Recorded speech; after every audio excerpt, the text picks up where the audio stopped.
Hi everybody, it's Katie back with another episode of my vlog, and I got completely disoriented by the 3-day weekend and totally forgot it was Sunday yesterday until about 4 o'clock in the afternoon, and I went, I never did this Sunday roundup. So apologies everyone, but welcome to the Cinema Club Monday roundup. Holiday weekend, Labor Day edition. We started the week last week with Next Friday. After we watched Friday a couple weeks ago, the kids thought it was so funny and they asked me if there was more, and I was like, oh yeah, there is. So Henry picked Next Friday for his pick last week, and we watched that. Of course, it is not as good as the first one, but it's still a very funny movie. And I think for Next Friday, the plot is actually a little bit better or lightly more believable. The first one almost doesn't have a plot. But the second one, the plot is, Craig's living in too dangerous of a neighborhood, so he has to go move in with his uncle and cousin in Rancho Cucamonga, which I swear you guys, I thought that was a fake place name until I actually went and visited some friends in Southern California and was like, oh, this is real and not just made up for Next Friday.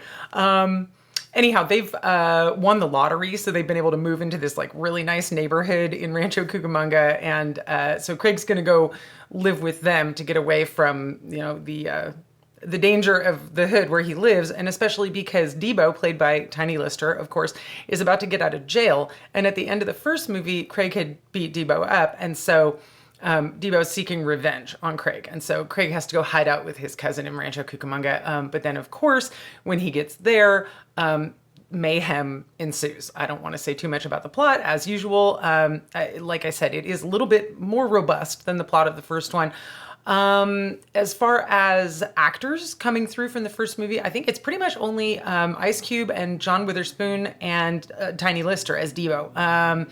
I think everybody else from the first movie is not in the second one, and we're replacing Chris Tucker with Mike Epps, who's very funny, but it still feels like a little bit of a step down from the original. But overall, I would give Next Friday like a solid 7.5, 8 out of 10. It's very funny.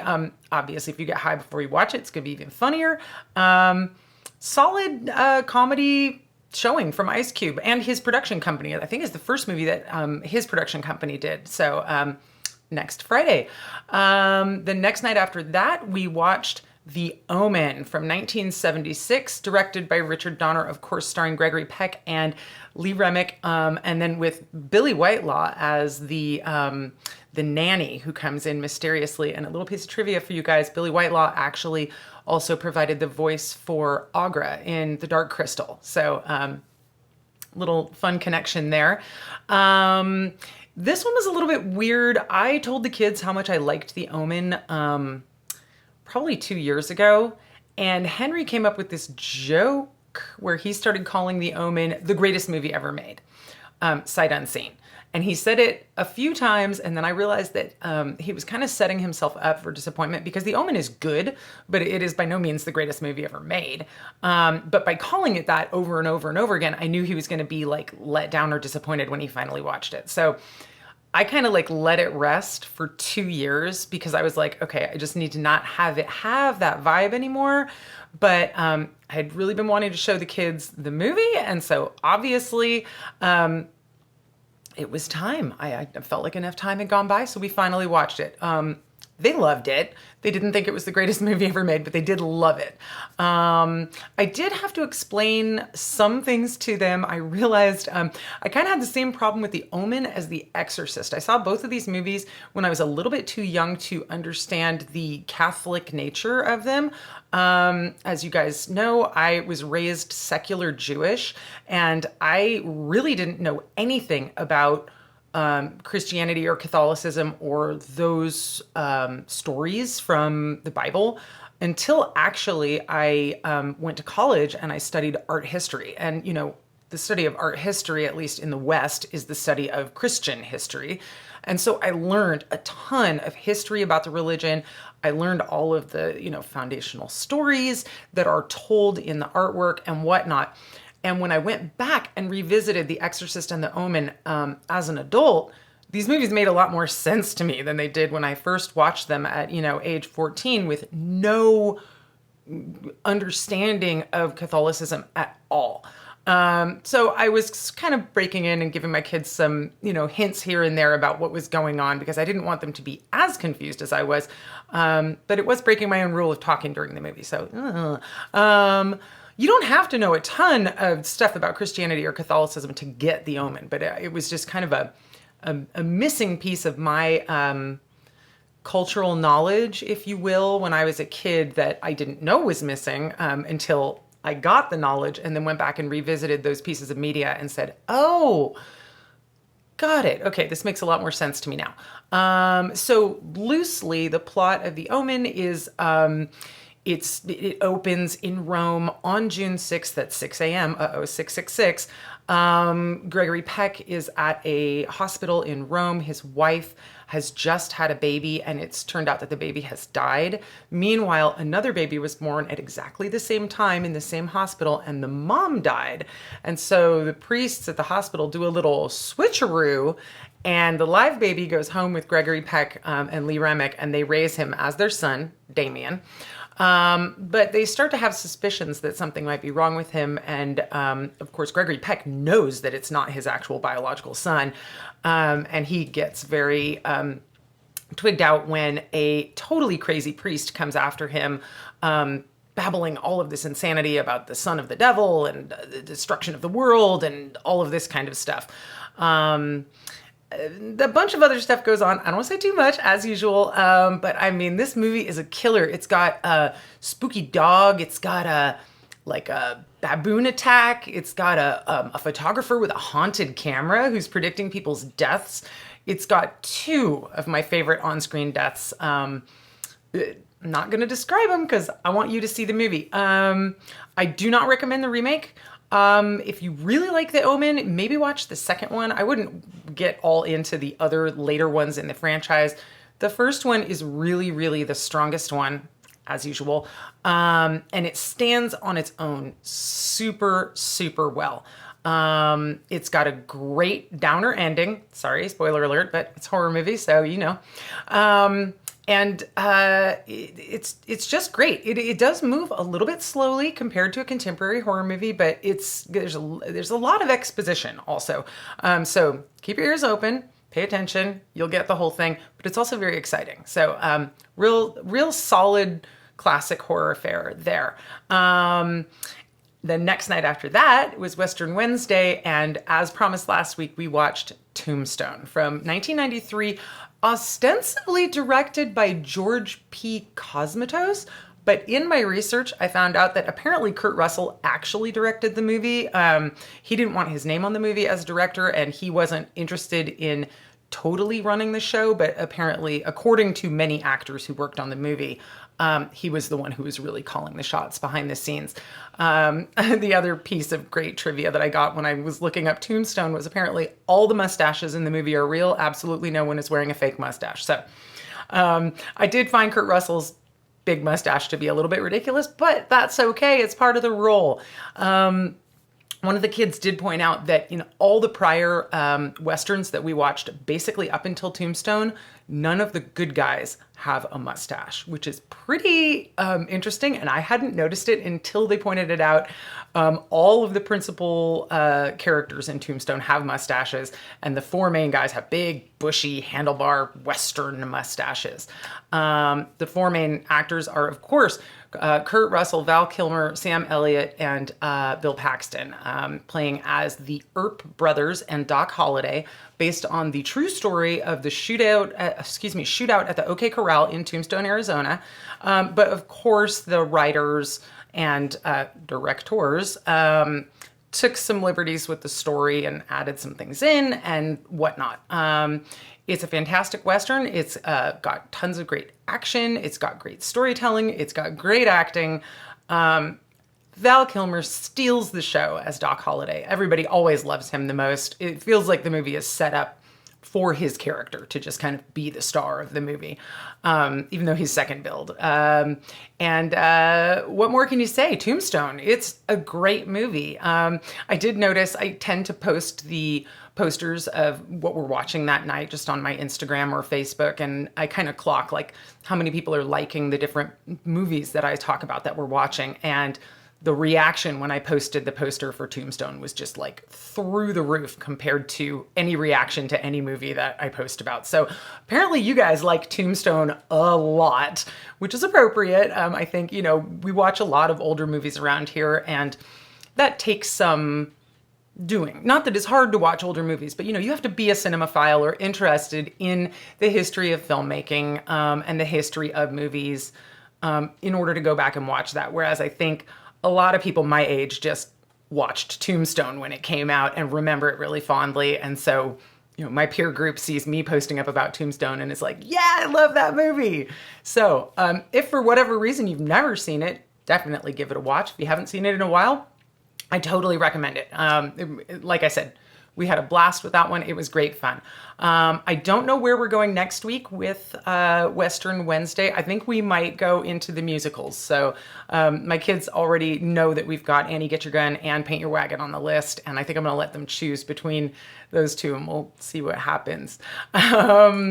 The next night after we watched Tombstone, we watched a much more contemporary movie than any of the other ones that we've been watching recently. 2018's Leave No Trace, directed and written by Deborah Granick, based on a true story about a Army veteran who has bad PTSD and can't really deal with living in society anymore. And so he's living in the wilderness with his teenage daughter, just using their survival skills to get by.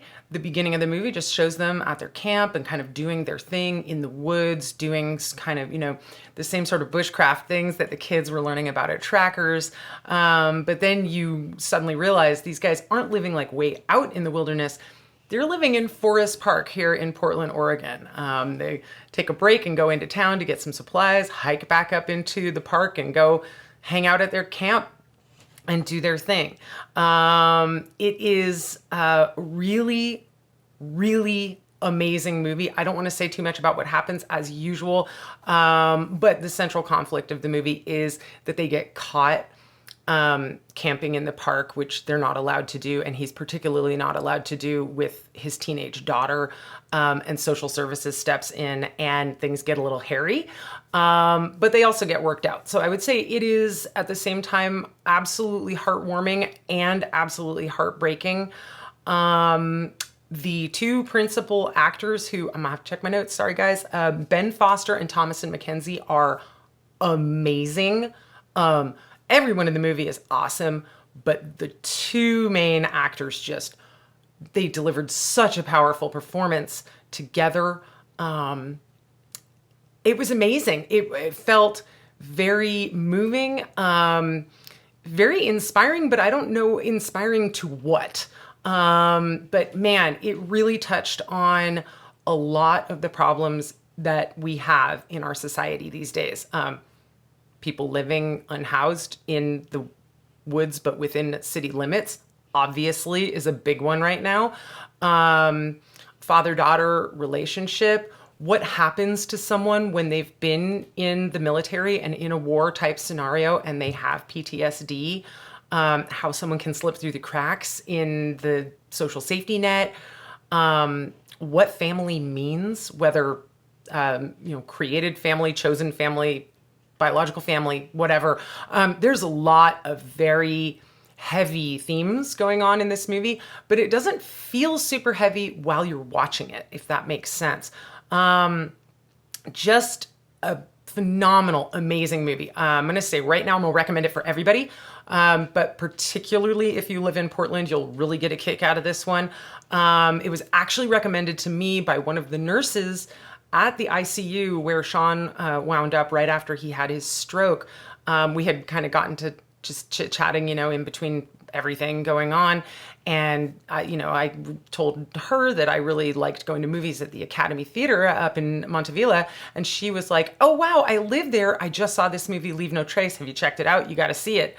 So I've been holding on to that recommendation for 2 years, and kind of feel silly that I waited this long to watch it, but man, whew, incredible, incredible movie. 10 out of 10. I mean, it was amazing.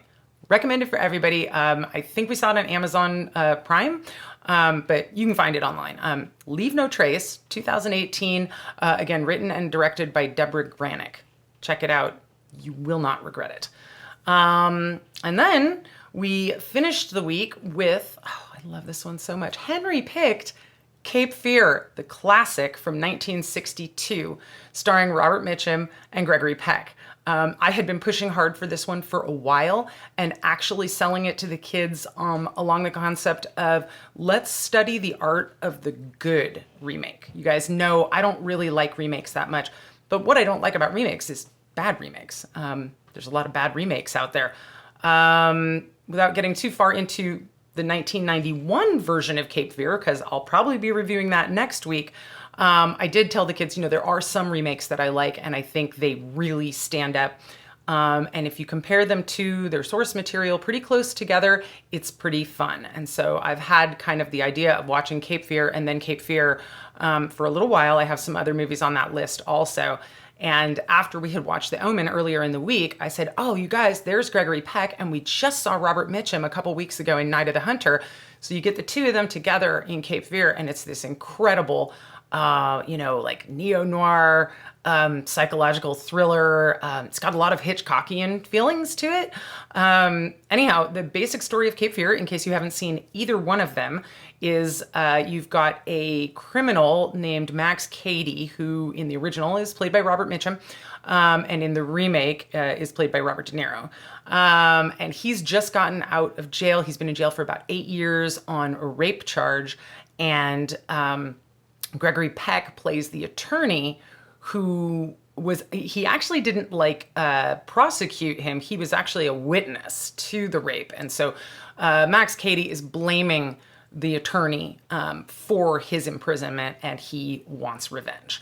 And he is a horrible, creepy, stalkery, awful character who is just coming at this lawyer and his family nonstop, but he's very careful. He's spent his time in jail studying the law, so he never actually crosses the line into criminal behavior, but he keeps showing up over and over again and just making this guy super uncomfortable for his family. And I don't want to say more than that because you guys know how I feel about spoiling movies. But it is a great study, again, in the art of the remake. So we're watching the original here, and then we're going to take a look at the remake next week. The two principal actors from the original are also in the remake, which is pretty cool. I always like when people do that. But the original Cape Fear, it is very scary. Robert Mitchum, again, just like in Night of the Hunter, is playing this charismatic but horrendous, really nasty character, and he is just so effective in that role. Really kind of says something about him or his ability as an actor. It's brimming with all of these just really kind of moments that make you feel kind of squirmy and squeamish, and they don't really show anything horrible happening. It's always implied and not actually shown to you on camera, which, that's even more effective if you do good storytelling, because of course our imaginations will always come up with something worse than, what's going to be shown to us on screen. Even though it's only implied violence and implied threats against this family, apparently the censors and the powers that be back in 1962 thought this movie was a little bit too much for American and British audiences. Apparently the British release had a bunch of stuff cut out of it because it was too much for them also. So Cape Fear, the original from 1962. I invite you guys to check it out, catch up to us, and then watch the remake next week and compare them. They're both incredible movies, both very scary, both very effective at getting to you and getting under your skin. And it's really interesting to, again, be able to kind of contrast them close together with each other. But we'll talk more about that next week after we've watched the second one. So that's it for us for this week. What did you guys watch this week? You guys know I always want to hear, so let me know down in the comments below or get at me on one of my social media channels. That's it for me. Thank you so much for watching. I will be back in a few more days with another episode of my vlog. Hopefully I won't forget what day it is this time, but you never know. It's COVID times. So COVID times and a holiday weekend makes for really timelines. Anyhow, thanks again for watching. I'll see you guys in a couple days. Take care.